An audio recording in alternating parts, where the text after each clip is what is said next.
प्रत्येक साधक को गुरु प्रदत्त मंत्र का एक निश्चित संख्या में जप करना चाहिए। उसमें चाहे जितना समय लग जाए वो करना चाहिए, और फिर अधिक से अधिक नाम स्मरण करना चाहिए। चलते फिरते उठते बैठते सोते खाते पीते जगते हर समय भगवान नाम का आश्रय लेकर के रहना चाहिए।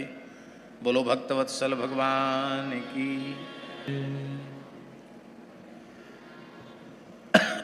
आगे बड़े सुंदर सुंदर चरित्र हैं। दक्ष शिवजी के अपराध के कारण बकरे के मुंह वाले हो गए थे। उन्होंने उस देह का त्याग कर दिया योग बल से, और दूसरा जन्म प्राचेतस दक्ष के रूप में आपने ले लिया। अघमर्षण तीर्थ में कठोर तपस्या की। भगवान ने प्रकट होकर उनको दर्शन दिया। हंस गुह्य नाम के स्तोत्र से उन्होंने भगवान का स्तवन किया। नमः पराया वित्थानुभूतये गुणत्रया भास निमित्त बंधवे अदृष्ट धामने गुणतत्व बुद्धिवीर निवृत्त मानाय दधे स्वयं भुवे इत्यादि प्रकार से भगवान की बड़ी सुंदर स्तुति उन्होंने की। भगवान ने उनको सृष्टि विस्तार की आज्ञा दी, और प्रजापति पंचजन की कन्या असिकनी के साथ उन्होंने विवाह किया, और विवाह करके बहुत सी सृष्टि का विस्तार किया। कितनी सृष्टि का विस्तार किया। पहली बार उन्होंने हर्यस्व नाम वाले 10,000 पुत्रों को जन्म दिया। कितने पुत्रों को? 10,000। आप लोग कह रहे होंगे महाराज आप भी कैसी बातें करते हो, किसी के 10,000 संतान हो सकती है? एक होती है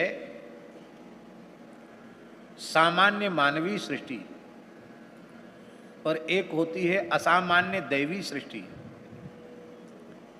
तो सामान्य सृष्टि की प्रक्रिया सामान्य है, और जो दिव्य सृष्टि है उस दिव्य सृष्टि की प्रक्रिया भी दिव्य है। 10,000 को पेट में रहना पड़ा हो, फिर 10,000 को दूध पिलाया गया हो, ऐसा नहीं है। वो 10,000 उत्पन्न होते ही युवान हो गए, और पिता के चरणों में प्रणाम करके उन्होंने कहा कि पिताजी आज्ञा दीजिए। बोले तप करो और सृष्टि का विस्तार करो। नहीं तो 10,000 का जन्म हो, फिर पालन पोषण हो, फिर शिक्षा दी, कितना संभव नहीं। उत्पन्न होते ही जवान हो गए, युवा हो गए, और वे सब दिव्य ही थे, इसलिए सारे संस्कारों से युक्त होकर के ही वे उत्पन्न हुए। क्योंकि दक्ष कोई सामान्य व्यक्तित्व नहीं, प्रजापति हैं। संकल्प से उनकी सृष्टि होती है। असिकनी के संपर्क से, संकल्प से सृष्टि की। 10,000 हर्यस्व पुत्रों को जन्म दिया, और बोले जाओ तप करो और सृष्टि का विस्तार करो। कहाँ तपस्या करें? तो आजकल जो कच्छ, गुजरात सौराष्ट्र के से लगा हुआ कच्छ प्रदेश है, कच्छ भुज, वहाँ नारायण सरोवर नाम का महान तीर्थ है, पश्चिम समुद्र है।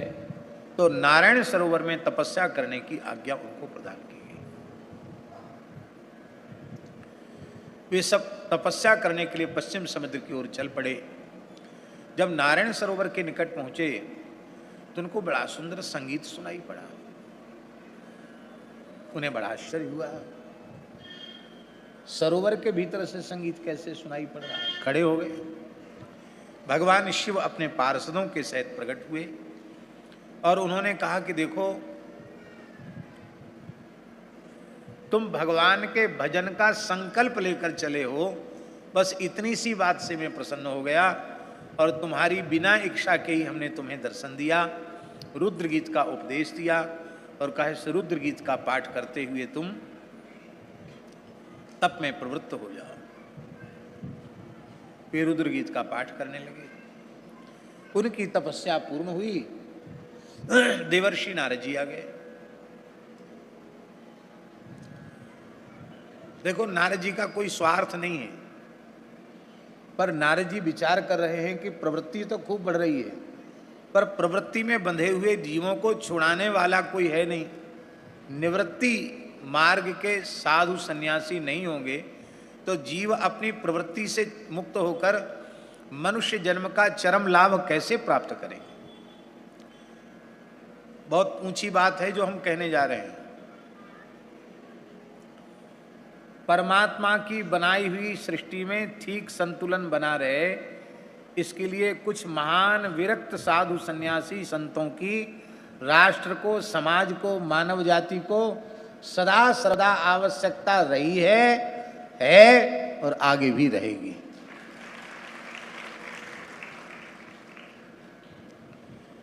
गृहस्थ व्यक्ति का साधन यदि वह साधन में प्रवृत्त है तो अपने तक सीमित होता है या अधिक से अधिक अपने परिवार तक सीमित होता है, और अधिक बढ़ जाएगा तो कुछ नाते रिश्तेदारों तक चला जाएगा। किंतु साधु का जीवन न केवल अपने लिए होता, जिस परिवार में पैदा होता उसके लिए भी नहीं होता, नाते रिश्ते तो सब राम जी से हो जाते हैं। संत का जीवन परोपकार के लिए होता है। परमार्थ के कारणे संतन धरा शरीर, पर उपकार बचन मन काया, संत सहज स्वभाव खगराया। मन वाणी क्रिया से परोपकार, यह जीव का सच्चा हित, सच्चा उपकार। संसार चक्र से छुड़ाना ही जीव का परम हित है। ये हित वही कर सकता है जो स्वयं संसार चक्र से मुक्त हो गया। आपके भी हाथ पैर बंधे हैं और मेरे भी हाथ पैर बंधे हैं, तो कौन किसको खोलेगा। और यहां बैठे हुए जितने लोग हैं, कल्पना करो, मान लो सबके हाथ पैर बंधे हुए हों और एक व्यक्ति मुक्त हो, बढ़िया सी पैनी छुरी लेके आ जाए रस्सी बंधन काटने के लिए, तो वह एक व्यक्ति ही हजारों लोगों को बंधन से मुक्त कर सकता है।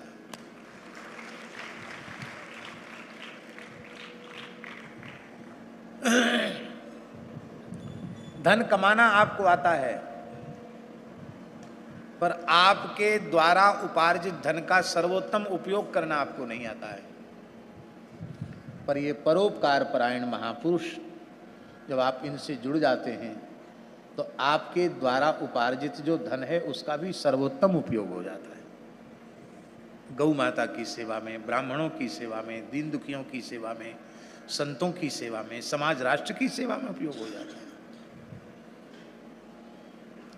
तो नारद जी का कोई स्वार्थ नहीं है।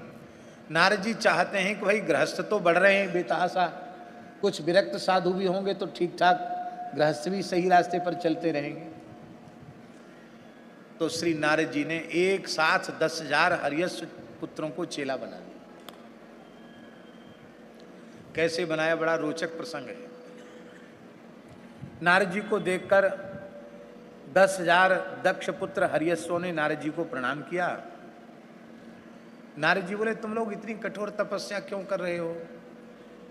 कहते तप करेंगे, उस सृष्टि का विस्तार करेंगे। अच्छा, वाह, तप से शक्ति प्राप्त करके फिर सृष्टि का विस्तार करेंगे। बोले हाँ, हमारा कोई निषेध नहीं है, पर हमारे प्रश्नों का उत्तर खोजे बिना यदि तुम सृष्टि विस्तार के चक्र में पड़े तो तुम्हारा मनुष्य जन्म व्यर्थ चला जाएगा। इसलिए पहले हमारे प्रश्नों का उत्तर खोज लो, अब फिर तुम्हारी जैसी इच्छा। बताओ महाराज क्या प्रश्न है। वो जे बोले, उवाच चाथ हरयस्वाहा कथम श्रक्षित वै प्रजा अदृष्टान्तं भुवो यूयं बालिसा बत पालका। देखो, वस्तुतः तुम लोग अज्ञानी हो, क्योंकि मेरे प्रश्नों का उत्तर अभी तुम नहीं जान पाए हो। इस पृथ्वी का अंत तुमने देखा है? नहीं देखा। तो जब धरती का अंत नहीं देखा, पृथ्वी का अंत नहीं देखा, तो तुम सृष्टि विस्तार क्या करोगे। एक ऐसा देश है, राष्ट्र है, जिसमें एक ही पुरुष है। उस राष्ट्र को तुमने देखा है और उस पुरुष का अनुभव किया है जो एक राष्ट्र में एक ही पुरुष है। एक ऐसा बिल है जिसमें प्रवेश का मार्ग तो है, पर उस में से निकलने का मार्ग नहीं है। उस बिल को तुमने देखा है? उस बिल के बारे में तुम जानते हो? बोले नहीं जानते। फिर क्या सृष्टि विस्तार करोगे? एक ऐसा पुरुष है, एक ऐसी स्त्री है जो क्षण क्षण में अपना मेकअप करती है, श्रृंगार करती, भेष बदलती है। क्षण क्षण में बदलने वाली संसार में कोई स्त्री नहीं है। ये विचित्र स्त्री है। गांव देहात में माताओं का श्रृंगार क्या होता था? ये बड़ी बड़ी माता जी हैं, इनसे पूछ लो। माताएं जैसे सामान्य तरीके से स्नान होता है, कुआं में तालाब में स्नान कर लिया और साड़ी पहन ली, हो गए। यही तो श्रृंगार होता था। मांग भर लिया सिंदूर से, यहां रोली का टीका लगा लिया, सिंदूर का बिंदु पधरा लिया, सौभाग्य का चिन्ह है। इतना ही श्रृंगार होता था महाराज जी। उसमें कृत्रिमता नहीं थी। उस सौंदर्य में, उस सौंदर्य में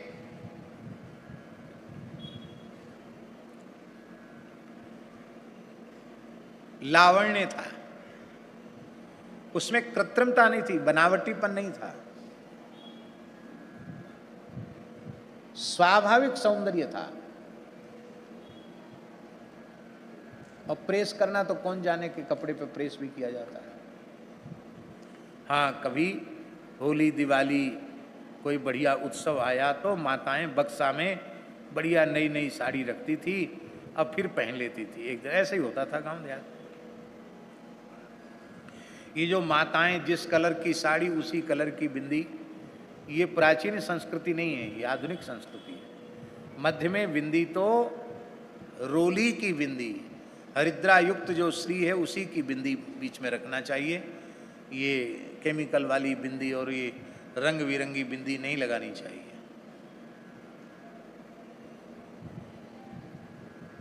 अरबों खरबों रुपया सौंदर्य प्रसाधन में नष्ट हो रहा है।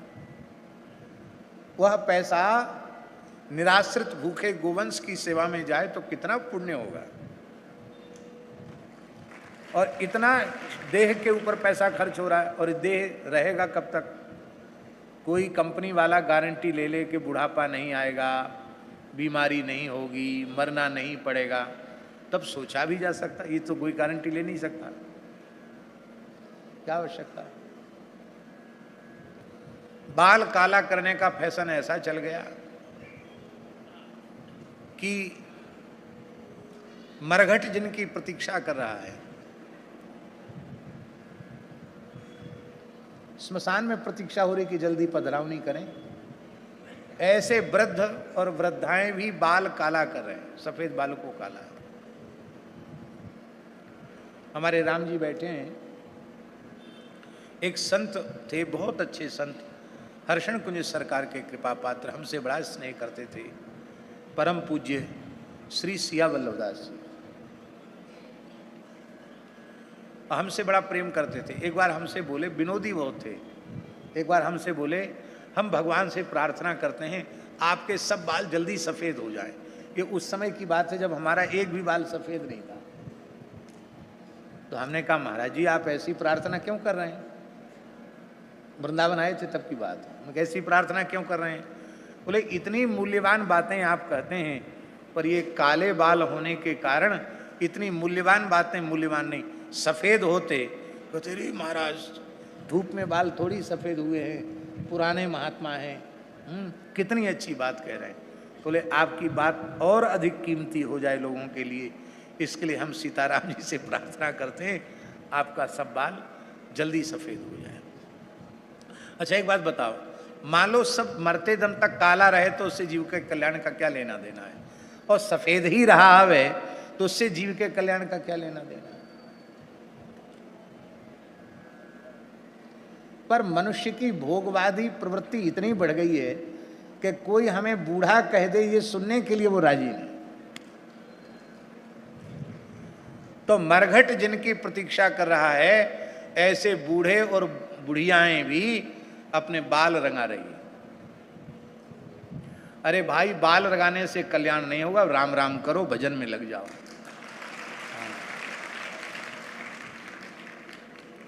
ये बाल रंगाने की जो संस्कृति है, ये आसुरी संस्कृति है, भारतीय संस्कृति नहीं है। समय आने पर इसकी चर्चा हम करेंगे।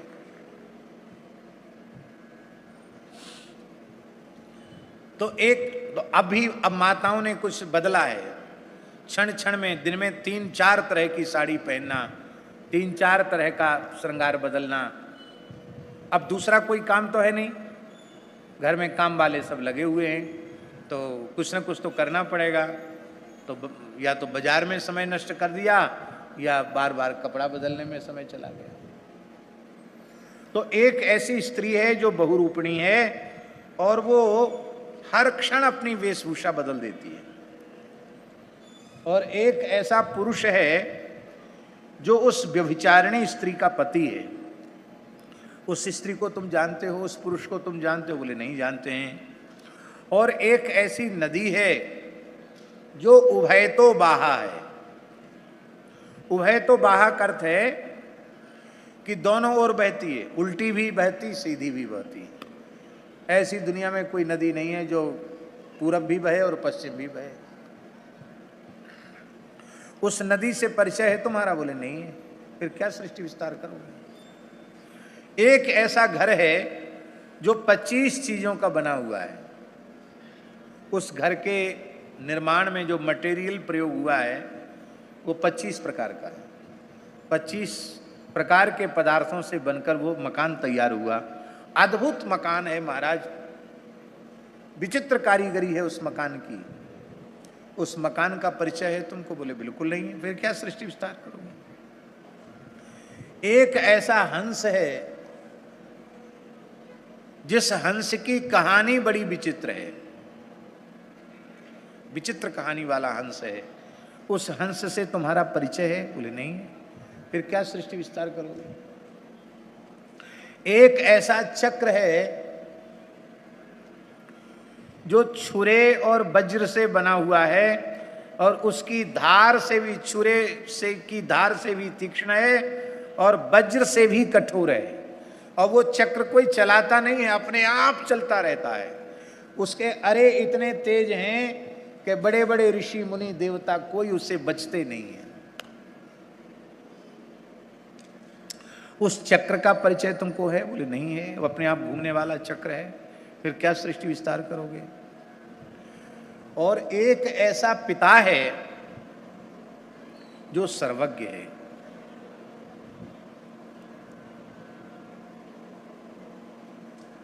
आप लोग बताइए, ईमानदारी से बताना, संसार का कोई मनुष्य सर्वज्ञ हो सकता है क्या?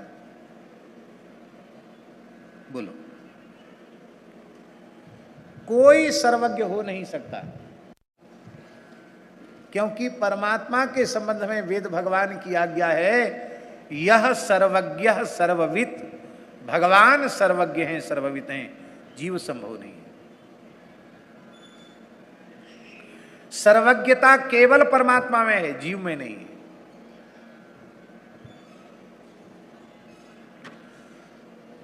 हमको आप कहिए कि आप किसी भी आर्ष ग्रंथ की चर्चा कीजिए, तो गुरुजनों की कृपा से हम उस ग्रंथ की चर्चा कर सकते हैं। लेकिन हमसे आप कहिए कि कुल्हड़ बनाइए, तो है तो बहुत साधारण काम है। मिट्टी का धौंधा तैयार करना है, चाक लगाना है, ऐसे ऐसे चाक घुमाना है, ऐसे ऐसे कुल्हड़ बना के। अरे भाई, प्रवचन से थोड़ी कुल्हड़ बनेंगे। हम चाह कर भी, व्याख्या करके भी कुल्हड़ नहीं बना सकते। उस विषय के हम ज्ञाता नहीं हैं। हमसे कहो कि आप सोने चांदी के आभूषण बना दो तो नहीं बना सकते। आप हमसे कहिए कि मूर्ति बना दो तो नहीं बना सकते। और हम जो करते हैं वो इन कामों करने वालों से कह दो वो नहीं कर सकते। सर्वम जानाति, शास्त्री जी, सर्व शब्द का अर्थ क्या है? परमात्मा। इसलिए परमात्मा को जानने वाला सर्वज्ञ होता है। यस्मिन विज्ञाते सर्वमिदं विज्ञातम भवति, उपनिषद में लिखा है। और भगवत तत्व का विज्ञान होने के बाद फिर दूसरे विज्ञान की जरूरत नहीं है। ध्यान दें, समस्त विद्याएं, समस्त कलाएं एक ही व्यक्ति को प्राप्त हो जाएं, संभव नहीं है, कथनचित संभव हो जाए, पर भगवत तत्व का विज्ञान न हो तो उसकी सारी विद्याएं, सारी कलाएं व्यर्थ हैं, किसी काम की नहीं। और कुछ भी ज्ञान न हो, किसी विद्या का, किसी कला का, किसी भाषा का कोई ज्ञान न हो, और भगवत तत्व का विज्ञान हो गया तो जीवन सफल हो गया।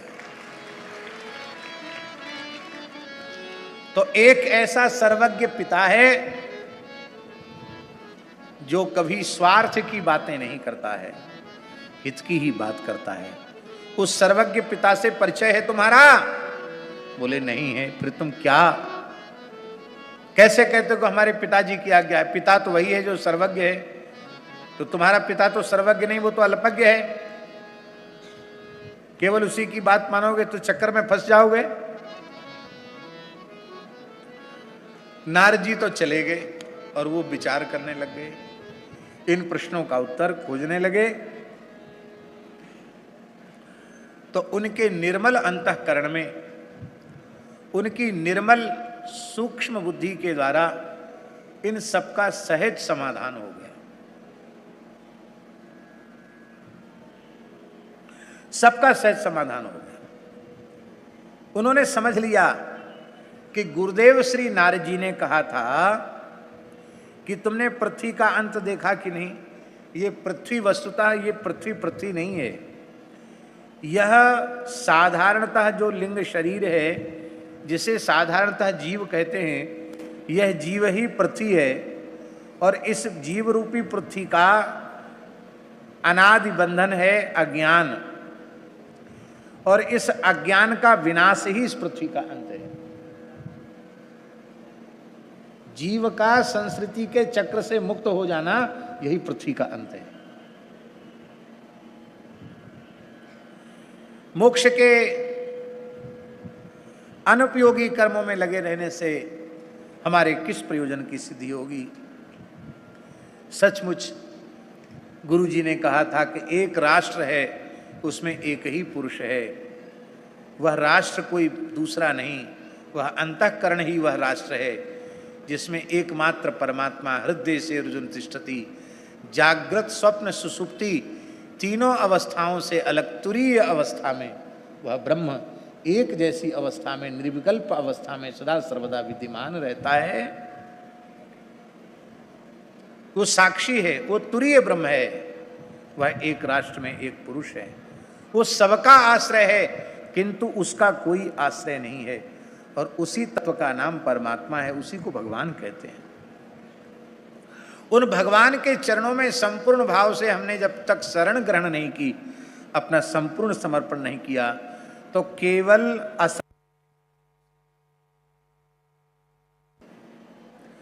गुरु जी ने कहा एक ऐसा बिल है जिसमें प्रवेश का द्वार है, निकलने का नहीं है। ये क्या है? वस्तुतः वह भगवान का ज्योतिर्मय धाम ही वह बिल है। न तद्भासयते सूर्यो न शशांको न पावकः यद गत्वा न निवर्तन्ते तद्धामो परमम मम, गीता जी में कहा। उस परम ज्योतिर्मय धाम को, वैकुंठ को, गोलोक को, साकेत को न तो सूर्य प्रकाशित करता है, न चंद्रमा प्रकाशित करती है, न अग्नि प्रकाशित करती है। वो तो ज्योतिर्मय स्वप्रकाश धाम है, और वहां तक जाने का मार्ग तो जीव को है, पर वहां पहुंचने के बाद पर लौटने का मार्ग नहीं है। वही है जीव का चरम लक्ष्य। एक ऐसी स्त्री है जो क्षण क्षण में भेष बदलती है, वो दूसरी स्त्री नहीं है। उस स्त्री का नाम है बुद्धि। कभी रजोगुणी, कभी सतोगुणी और कभी तमोगुणी मार धाड़ के लिए तैयार बैठी है। एक जैसी अवस्था में नहीं रहती बुद्धि। यही बुद्धि का बहुरूपणीपना है, कभी सतोगुणी, कभी रजोगुणी, कभी तमोगुणी। जीवन में इसका अंत जाने बिना अशांति को बढ़ाने वाले कर्मों के जाल में फंसने से क्या प्रयोजन। ये बुद्धि कुल्टा स्त्री के समान है। इसके संग से जीव रूप पुरुष का ऐश्वर्य नष्ट हो गया है, इसका सर्वनाश हो गया है। इसलिए इस जीव का कर्तव्य है कि स्वयं को और अपनी बुद्धि को, दोनों को भगवान के चरण कमलों में लगा दे। जो गुरुजी ने कहा कि एक ऐसी नदी है जो दोनों ओर बहती है, वो नदी कोई दूसरी नहीं है, ये माया नाम की नदी है जो उभय तो बाहा है, दोनों तरफ बहती है। देखो ये भवसरिता है ना, एक तरफ लोग पैदा हो रहे हैं, दूसरी तरफ मर रहे हैं, यही है दोनों तरफ बहना। पैदा भी हो रहे हैं, मर भी रहे हैं। और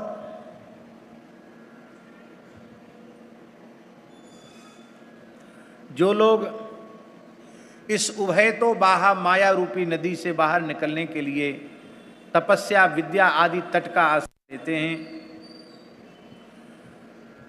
उनको रोकने के लिए क्रोध, अहंकार आदि बड़े वेग से उनको तट तक नहीं पहुंचने देता, उनको बहा करके ले जाता है। पुरुष उसके वेग से विवश है और अनभिज्ञ है। ऐसा जीव माया युक्त कर्मों में बंधा रहे, उससे क्या लाभ है। माया से मुक्ति का साधन क्या है। माम एव ये प्रपद्यन्ते माया मेताम तरन्ति। जो अनन्य भाव से भगवत शरणागत हो जाते हैं, वे भगवान की प्रचंड माया से मुक्त हो जाते हैं।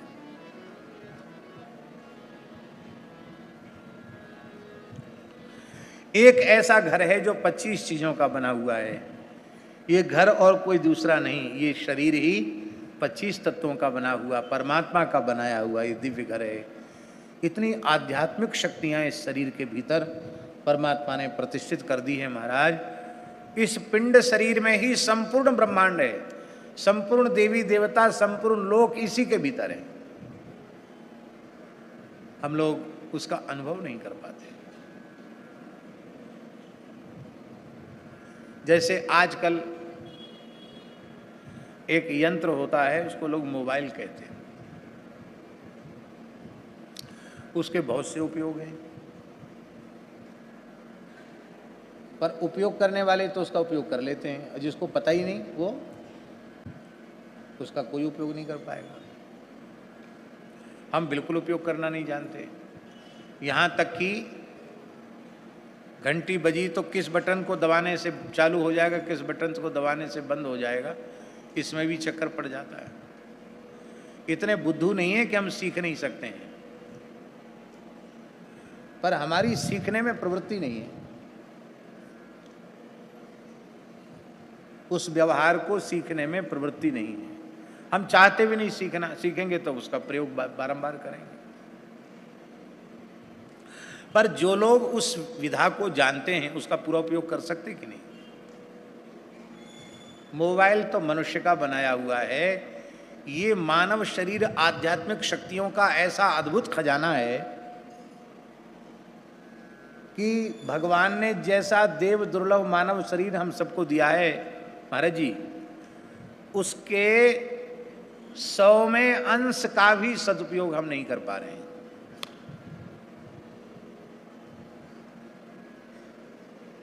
एक पैसे का भी उत्तम उपयोग हम नहीं कर पा रहे हैं। इतनी आध्यात्मिक शक्तियों से इस शरीर को भगवान ने युक्त कर दिया है। महान योगी लोग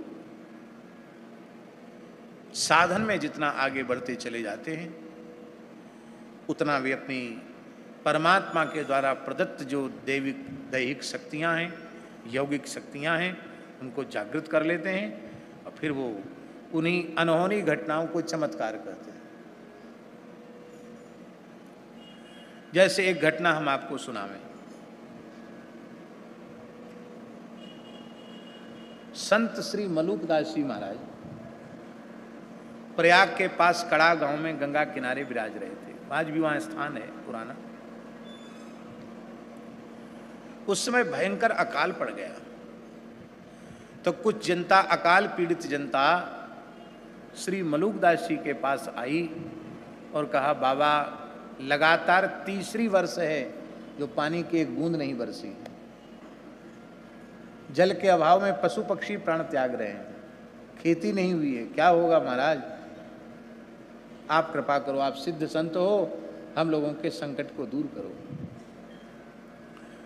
श्री मलुकदास जी ने कहा कि भगवान को परेशान क्यों करना, राम जी को परेशान नहीं करना, राम जी को तो आनंद लेने दो, राम जी को परेशान मत करो।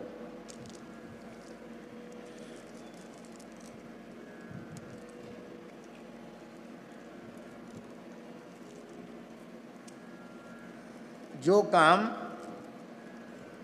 चतुर्थ श्रेणी के चपरासी के द्वारा संभव है, उस काम को करने के लिए आप मुख्यमंत्री जी को कहोगे, प्रधानमंत्री जी को कहोगे, राष्ट्रपति जी को कहोगे, तो आपकी मूर्खता सिद्ध होगी कि बुद्धिमत्ता सिद्ध होगी? क्या सिद्ध होगी बोलो?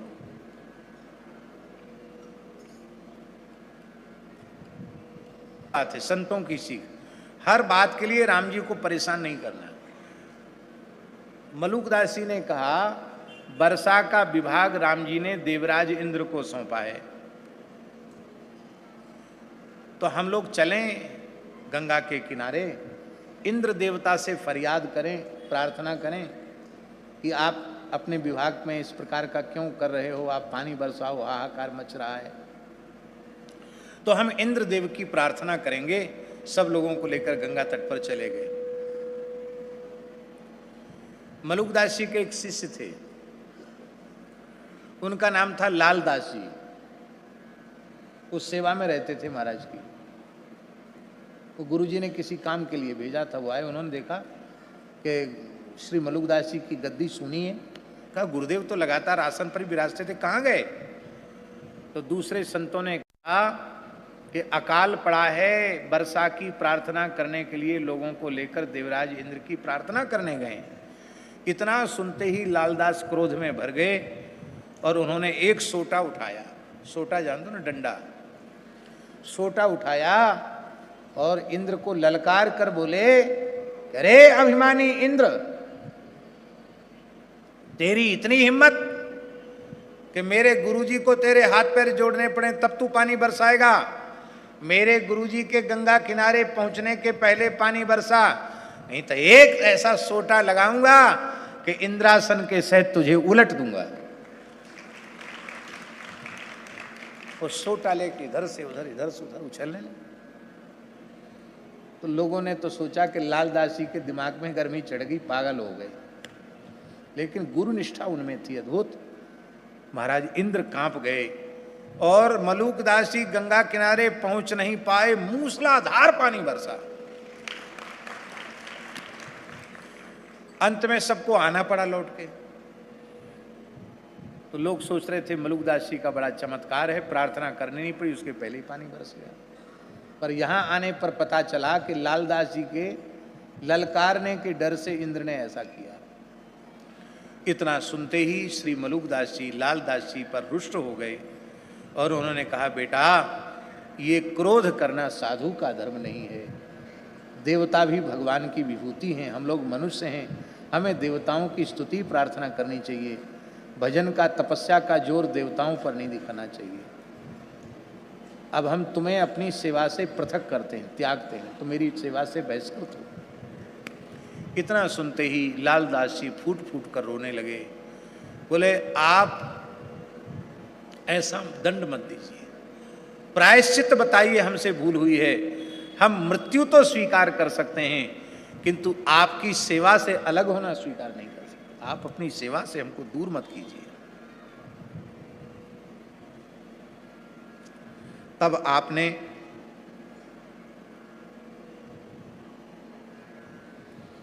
आदेश दिया, राम नाम का, मलुकदास जी ने आदेश दिया लालदास जी को कि श्री राम नाम का उच्चारण करते हुए 7 द्वीप 7 समुद्र सहित संपूर्ण पृथ्वी की परिक्रमा करके आओ तो क्षमा होगा। गुरु भाइयों ने सोच लिया, इतना बढ़िया उपाय बता दिया गुरु जी ने कि अब एक जन्म में तो ये संभव है नहीं, अब ये लौट के लगता अभी जीवन में कभी आ नहीं पाएगा। पर लालदास जी दंडोत करके वहां से चले और मात्र 48 मिनट के भीतर लौट के आ गए। कितने मिनट में? 2 घड़ी 48 मिनट में। तो मलुकदास जी ने कहा कि लालदास तुम गए नहीं? नहीं गुरुदेव, आपने प्रायश्चित बताया था, आपकी आज्ञा से 7 द्वीप 7 समुद्र वाली संपूर्ण पृथ्वी की राम नाम लेते हुए परिक्रमा करके आया हूं।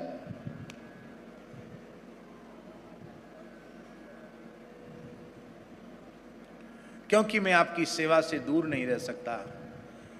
ऐसा कहकर रोते हुए चरणों में प्रणाम किया। मलुकदास जी ने उठाकर छाती से लगा लिया, बोले रहो सेवा में। फिर सेवा करने लगे। दूसरे साधु सोचने लगे गुरुजी बड़े भोले, 48 मिनट में ये सब जगह घूम भी आया, इतना झूठा बोलता है। और गुरुजी ने विश्वास भी कर लिया। लेकिन उस समय मर्यादा थी, किसी ने मर्यादा के कारण महाराज से पूछा नहीं कि ऐसा कैसे संभव है। कुछ दिनों के बाद एक जहाज का व्यापारी आया। उस जहाज के व्यापारी ने एक बहुत बेशकीमती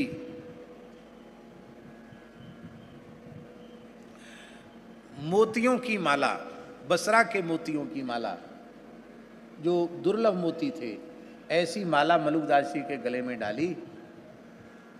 तो महाराज ने कहा कि ऐसा ये क्या, ये इसकी हमको, हम तो तुलसी पहनते हैं, कि मोती की माला की हमको क्या आवश्यकता है? तो उसने कहा कि मेरा जहाज समुद्री चक्रवाती तूफान में फंस गया था, मैं रत्नों का व्यापारी हूँ और मेरा जहाज तबाह होने वाला था। उसी समय मैंने एक आपके शिष्य को, जो आपकी सेवा में खड़े हैं, इनका नाम लालदास जी है, इनको मैंने तीव्र गति से चलते हुए देखा, तो मैंने पुकारा रक्षा करो रक्षा करो। तो उन्होंने कहा मेरे गुरुजी को पुकारो, रक्षा हो जाएगी। जैसे ही मैंने मलुकदास जी आपका नाम लेकर पुकारा तो हम उस तूफान से बाहर आ गए। तो हम आपके शिष्य की प्रेरणा से आपका दर्शन करने आए। अब जो लोग सोच रहे थे कि गुरुजी ने विश्वास कर लिया, चेला झूठ बोलता, सबको विश्वास हो गया, भाई ये तो झूठ नहीं बोल रहा है। श्री मलुकदास जी ने अपना अचला हटाया और ऐसे एक बायां कंधा दिखाया। तो बायां कंधा छिला हुआ था, छिल गया था कंधा। महाराज जी आपको चोट कैसे लगी? अरे बोले चेले ने उपाय बताया, तो जहाज तो डूबने वाला था, हमने कंधे से उसको सीधा किया तो थोड़ा कंधा छिल गया। मैं मुफ्त में नहीं लेता हूँ, सेंत मेंत में नहीं लेता हूँ, मेहनत किया इसलिए माला ले सकता हूँ। उसी समय अकबर ने परीक्षा लेने के लिए अपने वजीर को भेजा था।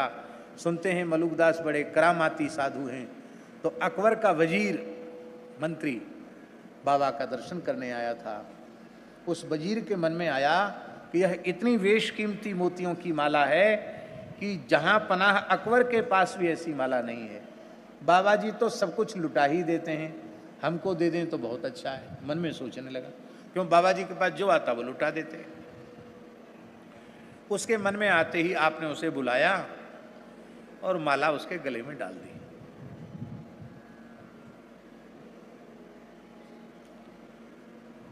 फिर अकबर ने बसरा के मोती सोने के थाल में भर के भेजे। इनका ये क्या करते हैं पता करो। कुंभ का समय था, आपने वैद्य को बुलाकर कहा कि आज श्री जानकी नाथ जी को जो पान भोग धराना है उसमें ये चूने वाले चूने का प्रयोग नहीं करना है, मोती को फूंक कर चूना बनाओ और वो चूना लगेगा राम जी के पान में और ठाकुर जी को बीरी भोग लगेगा और सब साधुओं को बांट दो। एक गरीब ब्राह्मण की बेटी विवाह के योग्य थी, ब्राह्मण आशीर्वाद लेने आया, सोने का थाल उसको दे दिया। ये घटनाएं सुन करके अकबर बहुत प्रभावित हुआ और मलुकदास जी के चरणों में नतमस्तक हुआ। मलुकदास जी ने 4 मुगल बादशाहों का काल देखा। 30 वर्ष अकबर का राज्यकाल देखा, फिर जहांगीर का राज्यकाल देखा, फिर शाहजहां का राज्यकाल देखा और औरंगजेब के राज्यकाल के 26वें वर्ष में उन्होंने महाप्रयाण किया 108 वर्ष की आयु में। और ये मलुकदास जी कोई दूसरे नहीं, मलुकदास जी महाराज श्री स्वामी अग्रदेवाचार्य जी के पनाती चेला, इनके गुरुजी श्री देव मुरारी देवाचार्य जी दारागंज प्रयाग, अग्र स्वामी जी के नाती चेला और उनके शिष्य श्री मलुकदास जी। तो अब क्या है, अब आप विचार कर सकते हैं कि आधुनिक विज्ञान के जो यंत्र हैं, जो प्रकाश की गति से भी तेज चल सकते हैं, उन यंत्रों के माध्यम से भी सारे ब्रह्मांड की 48 मिनट में परिक्रमा संभव नहीं। ये कैसे की? योग बल से की। ये योग बल लालदास जी में योग बल है ऐसा नहीं, हमारे में आप में भी वैसा ही योग बल है, किंतु परमात्मा ने जो देव दुर्लभ मानव शरीर हमें दिया है, हम उसका ठीक से उपयोग ही नहीं कर पा रहे हैं।